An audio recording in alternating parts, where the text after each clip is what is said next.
अस्सलाम वालेकुम गाइस। हमने स्टार्ट किया था चैप्टर नंबर 6। अब हम उसी को कंटिन्यू करेंगे। आज हम उसमें कौन सा टॉपिक डिस्कस करेंगे? फाइबर टाइप्स के टाइप्स ऑफ फाइबर, किस टाइप के फाइबर होते हैं, तो इसको डिस्कस करते हैं। तो हमें पता होना चाहिए हमारी बॉडी में जो मसल्स के फाइबर्स हैं दो तरह के होते हैं, slow twitch fibres and fast twitch fibres. अब इनका अक्सर ऐसे क्यूज पूछ लेते हैं कि difference between slow and fast twitch fibres. अब इनका डिफरेंस पढ़ते हैं कि जो स्लो फास्ट ट्विच फाइबर्स होते हैं ना, वो कौन से फाइबर्स होते हैं? A fibre that reach peak tension relatively quick, कि जो उनमें टेंशन आता है, टेंशन होती है ना, वो क्विकली क्रिएट हो जाती है, ठीक है, क्विकली डेवलप हो जाती है। जबकि स्लो ट्विच फाइबर्स होते हैं ना, उनमें जो टेंशन होती है वो स्लोली स्लोली डेवलप होती है, ठीक है। जो मसल्स होते हैं ना स्लो ट्विच फाइबर्स में, ऐसे मसल्स जो क्या होते हैं स्लोली स्लोली टेंशन को डेवलप करते हैं, उनको स्लो ट्विच फाइबर्स कहते हैं। और फास्ट ट्विच फाइबर्स में क्विकली डेवलप टेंशन।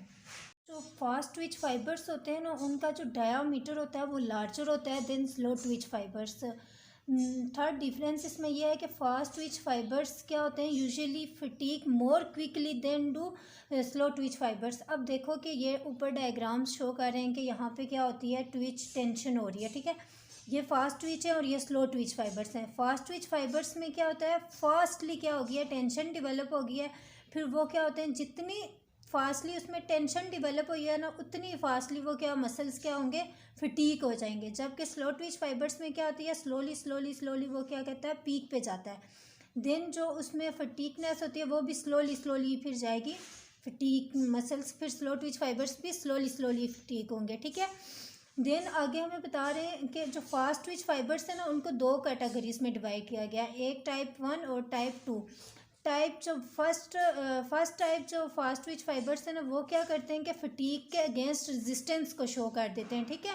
वो इतनी जल्दी फटीक की हालत में नहीं जाते, सेम करेक्टरिस्टिक जैसे स्लो ट्विच फाइबर्स की तरह ही होते हैं।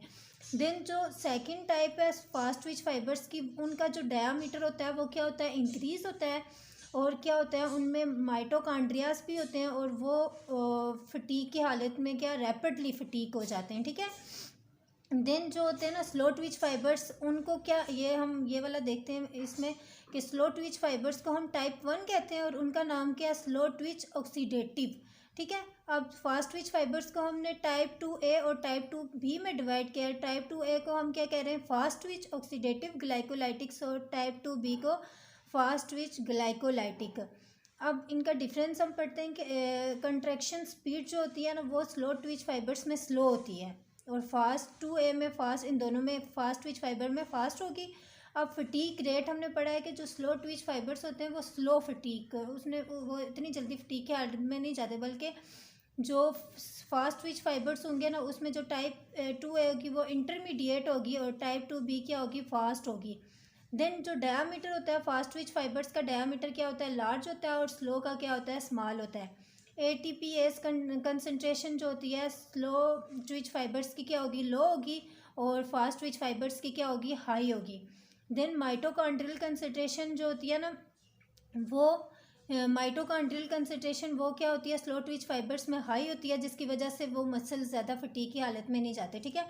देन जो टाइप 2A है वो भी क्या होती है, उनमें भी हाई होती है। क्यों? क्योंकि वो भी क्या करते हैं, रेजिस्टेंस शो करते हैं अगेंस्ट फटीक। अब जो है ना type 2B fast twitch fibres, उनमें क्या होती है, लो होती है। क्यों? क्योंकि वो जल्दी फटीक की हालत में चले जाते हैं। अब जो ग्लाइकोलाइटिक एंजाइम कंसनट्रेशन है वो क्या है, स्लो ट्विच फाइबर में लो है, और फास्ट ट्विच फाइबर्स में क्या होती है, हाई होती है। अब हमने पढ़ना है कि जो स्केलेटन मसल्स हैं ना, उनमें दोनों तरह के फाइबर्स होते हैं, स्मॉल ट्विच फाइबर्स भी होते हैं और स्लो ट्विच फाइबर्स भी होते हैं।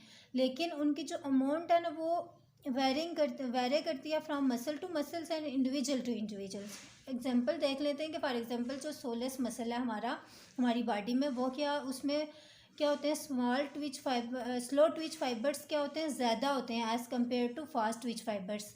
इसके अगेंस्ट अगर हम गैस्ट्रोकनीमियस मसल देखें तो वो उसमें क्या होता है, उसमें फास्ट ट्विच फाइबर्स क्या होते हैं, मोर होते हैं देन स्लो ट्विच फाइबर्स। इसी तरह अगर हम वुमेन की बात करें एज़ कम्पेयर टू मेन, तो वुमेन में क्या होता है कि स्लो ट्विच फाइबर्स क्या होते हैं, ज़्यादा होते हैं।